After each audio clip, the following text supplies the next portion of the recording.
Press the bell icon on the YouTube app and never miss another update. बिस्मिल्लाहिर्रहमानिर्रहीम। अस्सलामु अलैकुम।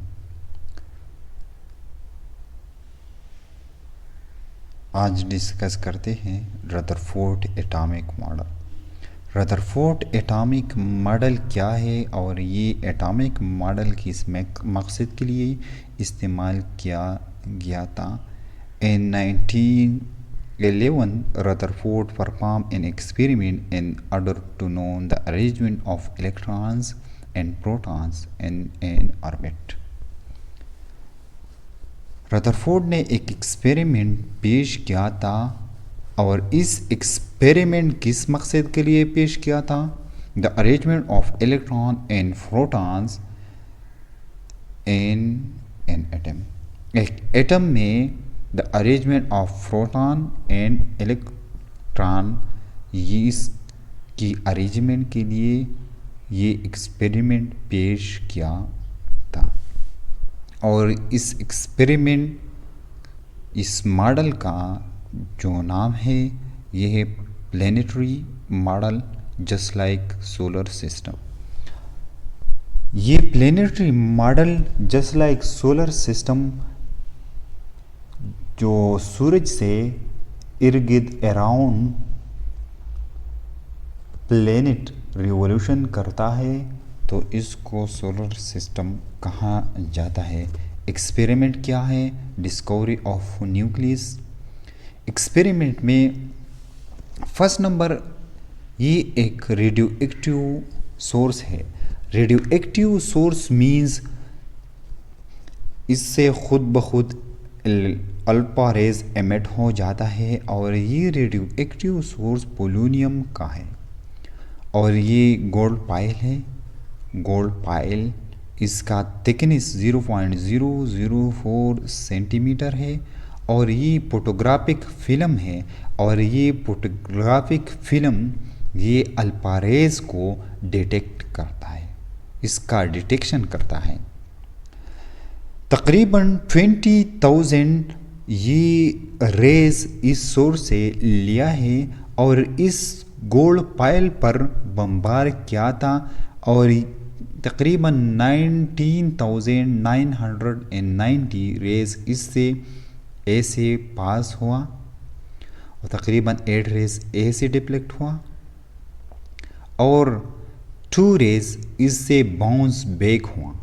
इस तरह तो इस एक्सपेरिमेंट से एक कंक्लूजन आया था, एक रिजल्ट आया था। इस एक्सपेरिमेंट से हम वो रिज़ल्ट एक्सप्लेन करते हैं, वो कंक्लूजन एक्सप्लेन करते हैं।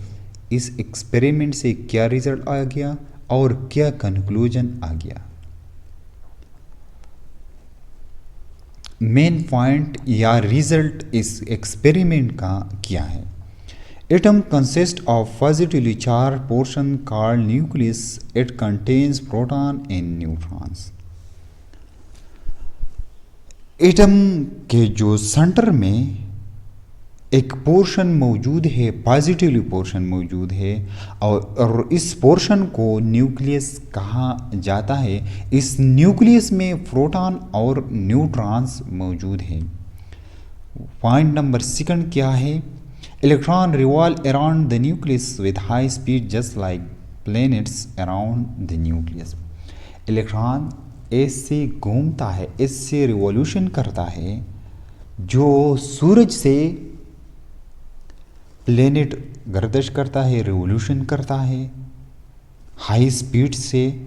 इस तरह इलेक्ट्रॉन न्यूक्लियस से रिवॉल्यूशन करता है, किस में? शेल में रिवॉल्यूशन करता है। तीसरा नंबर point, the size of the nucleus is very small as compare to the size of the atom and most volume of the atom is empty। Nucleus का जो साइज है वह तमाम एटम, होल एटम से बहुत छोटा है और इस पॉइंट का मकसद ये है एटम का मोस्टली वॉल्यूम ओह एम्प्टी है। इसलिए एम्प्टी है। तकरीबन 19,990 रेज इस गोल्ड पाइल से पास हुआ। इसलिए पास हुआ, इसका जो स्पेस है, इसका जो वॉल्यूम है, ये ज़्यादातर एम्प्टी है। 4 number, atom is a neutral particle. Atom neutral particle है और एटम के अंदर प्रोटॉन और इलेक्ट्रॉन मौजूद है, वो सेम अमाउंट में पर है और इसका जो नंबर है वो सेम होगा, इसलिए atom is a neutral particle. 5th number point क्या है? Nucleus is responsible for the mass and energy of the atom. Nucleus responsible होगा, किसके लिए रिस्पॉन्सिबल होगा? मास के लिए, और एटम का एनर्जी के लिए न्यूक्लियस रिस्पॉन्सिबल होगा। फर्स्ट नंबर डिफेक्ट ये है,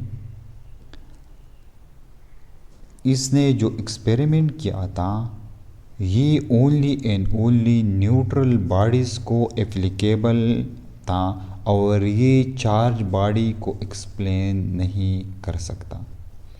और दूसरा डिफेक्ट क्या है?